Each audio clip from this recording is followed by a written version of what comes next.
আসসালামু আলাইকুম। এটি কিন্তু আমাদের লেটেক্স টপার। যারা লেটেক্স ফোম দিয়ে টপার নিতে চান নিতে পারেন। এটা কিন্তু একটু কস্টলি, এটার খরচ বেশি পড়ে, তবে এটা কিন্তু আরামটাও একটু বেশি।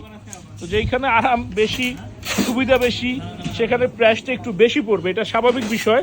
যেইখানে আপনি কম প্রাইসে সুবিধা বেশি নিতে যাবেন সেইখানে আপনি অসুবিধা পাবেন।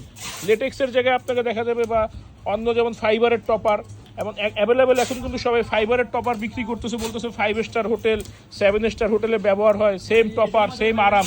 আসলে এটা 5 স্টার 7 স্টার হোটেলে 24 ঘন্টা এসি ছাড়া থাকে, 1 নাম্বার। আর 2 নাম্বার, আপনার আমার কথা বিশ্বাস করার দরকার নেই। আপনি যে কোনো একটা আপনি গুগল ইউটিউবে সার্চ দিয়ে দেখবেন, কখনোই ইজিপশিয়ান ফাইবার বা মাইক্রো পলিফাইবার নামে কোনো ফাইবার নেই। ফাইবারটা হচ্ছে পলিস্টার ফাইবার। ফাইবারটা একটা আর্টিফিশিয়াল তুলা, এটা সিনথেটিক আইটেম, এটাতে গরম লাগবেই, একটু কম একটু বেশি গরম লাগবেই। আর 5 স্টারের যে কথাটা বলতেছিলাম ওটা হচ্ছে 5 স্টারে সবসময় এসি ছাড়া থাকে, বাসাতে 24 ঘন্টা এসি ছাড়া পসিবল না। একটু বুঝে শুনে ক্রয় করবেন। ভালো থাকবেন, ধন্যবাদ।